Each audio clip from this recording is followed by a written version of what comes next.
I have a separate yeast culture that I add within Nuruk. I use Nuruk mostly as a saccharification enzyme, and then I do pitch yeast on top of that, and then just water, and that's okay. it. Yeah. Thank you. Yeah, no problem. Yeah. Well, it's this beautiful logo. Thank you.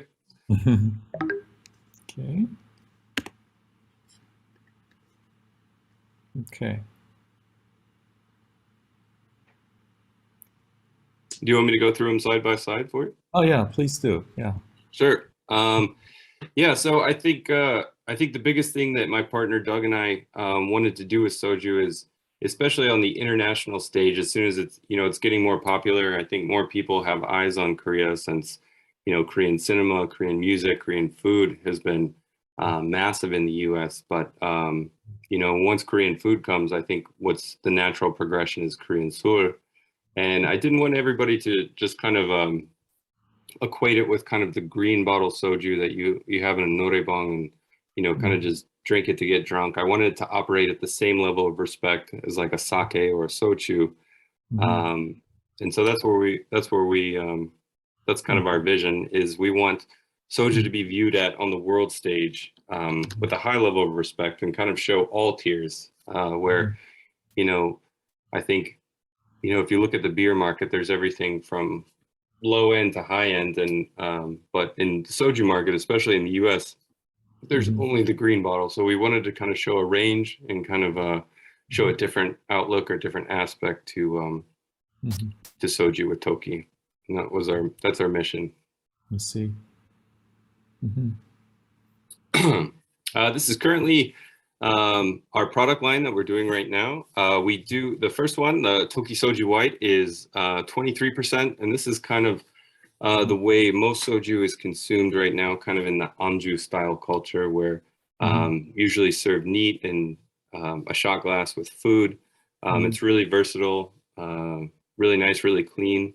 Kind of acts as like a palate cleanser, especially with really potent foods like kimchi or samjangs or stuff. And we have a 40%, which the high APV one is kind of more of a nod to the like andong style sojus, where with the higher APV, not really diluting it much off the still. And this one is, I love it. I prefer the black. I like the higher APV. I like to drink it neat or in cocktails. I think it's very versatile. Anything you do with like a vodka or an eau de vie or even a white whiskey, you could do with Tokki Black in a cocktail. Our gold label is our barrel-aged spirit. My background was mostly in whiskey, and I have a love for all barrel-aged spirits. And this is kind of like my homage, where my east side meets my west side. We use American virgin oak casks, kind of in the same way you would do an American style bourbon. There's a lot of parallels between bourbon and soju mash, which is kind of interesting. You wouldn't think it would, but they both are grain on fermentation. Cereal grains, corn and rice kind of convert at the same temperatures, very similar. And then Sonbi, which is our new line of Western spirits. We're doing a sticky rice vodka, which is Korea's first vodka. This is the first one right here in the blue, and the green is our Sonbi gin.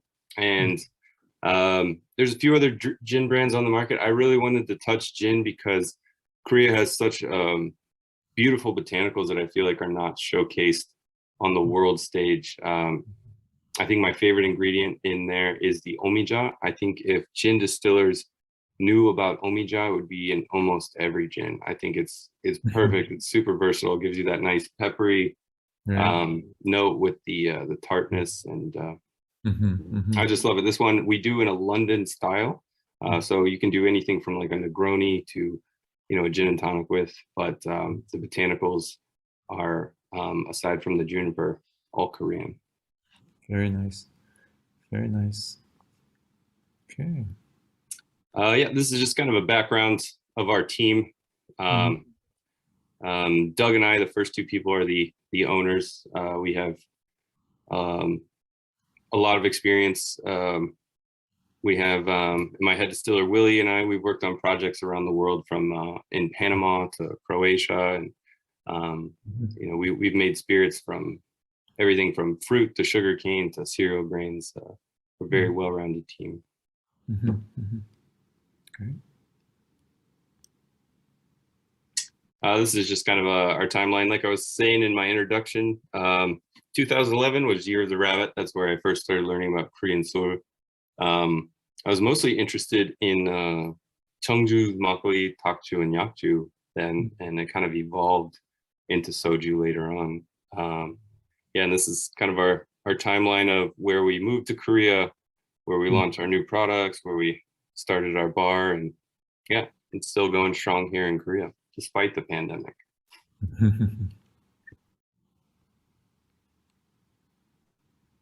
Yeah, this is kind of what I touched on with my history of starting in 2011, and I ended up moving back to Brooklyn.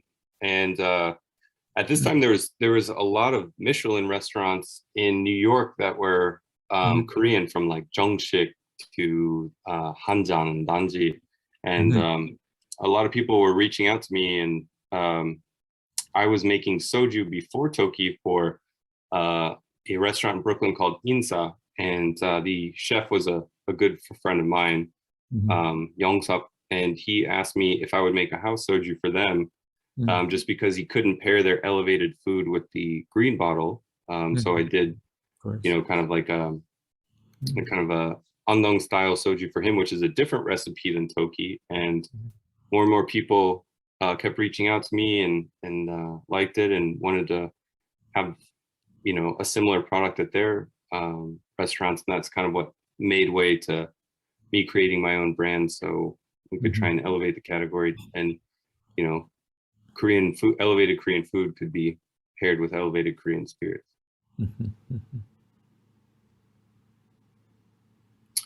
Yeah, this is a story of Sunbi. My background prior to making soju was mostly in Western spirits or European spirits. My family is from Greece, so I was doing a lot of, I guess what you would call eau de vie, we call reiki or sukareki, like fig liqueurs. That's what my family was doing. I always had an interest in it from a young kid. So I would love to be doing brandies and rum in the future. We've started with gin and vodka. We changed the watermark for each label. I did the turtle ship for the gin because, again, it kind of bridges the gap between East and West. In the Western world, gin is always equated with Navy. And, you know, the Navy used to use it to fortify things, and Navy strength gin is usually a higher proof gin. We're a 48%, which is kind of high. We're just under what's deemed a Navy strength, but I thought putting the turtle ship, which was like the pinnacle of the Korean Navy, especially during Japanese occupation, I thought it would be a good homage to, we definitely want to be a Korean gin. I don't want it just to be kitschy. I want to use Korean botanicals, and I want it to showcase Korean tradition. Same with our vodka. We use chapsal for our vodka. So I had the ongi there, which is, you know, kind of the original fermentation vessel for rice in Korea, and thought that would be a good homage to the vodka. Very nice label. Thank you.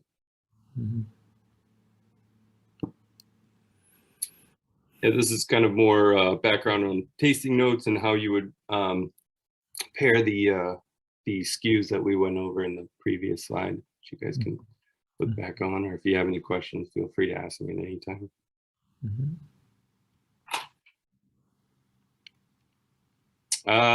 Yeah, this is kind of just, you know, who we target. We want the younger generations to be excited about Tokki, as well as the older generations to be. We want it to be for everyone, to be honest. We don't want to isolate anyone. We're not trying to do kitschy branding, or, you know, we just want it to be, we want it to be a Korean thing. We want it to be a generational thing. You know, we're not going for a specific demographic, but we just want to go for quality. And I think everything else falls into place after you focus on ingredients and quality. This is kind of what you were talking about during the Samhae Soju one, where you were saying, you know, sometimes optimization doesn't yield profits or doesn't yield quality, and that is very true in the distillation process. Keeping more is never a great thing. You have a sweet spot in distillation. Yes. When you're distilling, when you're heating up alcohol, you have many different alcohols that have different boiling points, and the sweet spot is right in the middle of the ethanol run, which we call the hearts. So the beginning of the run we call the heads, the middle the hearts, and then the tails is kind of where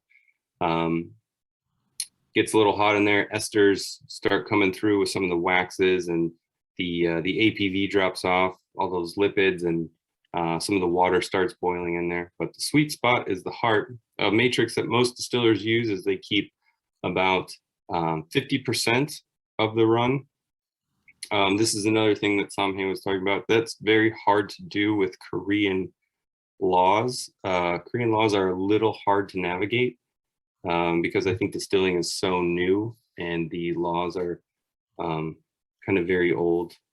So that's something we've been navigating, but we only keep about 35% of the run, and that's because we don't add anything. We don't add any chemical cocktails, flavor agents. We just want the highest quality possible. Because we're not masking it with any kind of additives. Right. And this is kind of a look at the process. There's a step one is we do a bumbuk style, so we mill our rice. We mash the rice, and then this is where we heat up the rice. We kind of convert all of those sugars. We'll then cool it. We'll send it into the fermenter, and this is where we add the nuruk. We'll give that some time to start converting the rest of the sugars, and then we pitch our yeast the same day for the ideal pH. We don't want any of those acids building up, so we pitch the same day. And the distillation process, our still is a custom still that I built for Soju. It is a hybrid though, so I could run it as a pot. I could run it as a column still, a continuous style. I can engage the plates, not engage the plates. We can pretty much do anything on this but agave spirits. So it's very versatile. And then after the distillation, we use RO water. Sonuk, I knew you had a question about the RO. We use RO because RO removes all the toxins, all the particulate bacteria, lead and hard metals that would be found in water. And this gives us kind of like a neutral canvas to be able to let those rice flavors kind of come through and not be masked by anything else. And then goes the bottle. I see. Okay. This is a look at our facility. This is the first picture is our mash tun. These are fermenters. I built these, especially we custom built these with a machine shop to my specs, the way that I would like to kind of see, Soju production going forward, kind of taking traditional techniques and bringing it to the modern world. So that's what's going on here. This is our custom still. I use copper stills. I know the traditional way in Korea was ceramic, like you were saying earlier. A lot of people have kind of gone the way of stainless now. I prefer copper. Copper is a better conductor of heat. You can regulate the temperatures better, and it pulls out sulfides from your distillate, giving you a cleaner product. Personally, my favorite. The kind of picture right here down to the bottom left is the rick house that we built for construction. That's our barrel room, which we temperature regulate, humidity regulate. And that middle picture is just another picture of our fermenters when we were doing the build out right there.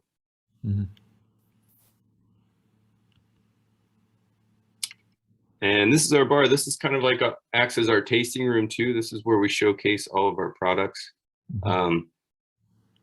Most of the team and I, we all met in Brooklyn. I met Doug, my business partner, in Brooklyn as well. And so this bar is kind of a love letter to Brooklyn. We used all recycled materials, concrete from our distillery, all the the paneling, I made that out of pallets from our barrels. So it looks a lot nicer than it should because it's mostly just recycled materials. But yeah, all the spirits that we serve, we've made in-house, including our beer. I've done a couple collabs with Magpie and Gorilla Beer. I also have a background in brewing beer as well. So yeah, everything we do in-house here, from cocktails to beer, shots.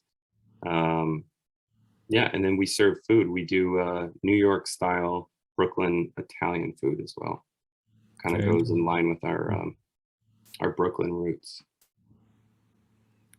Mm.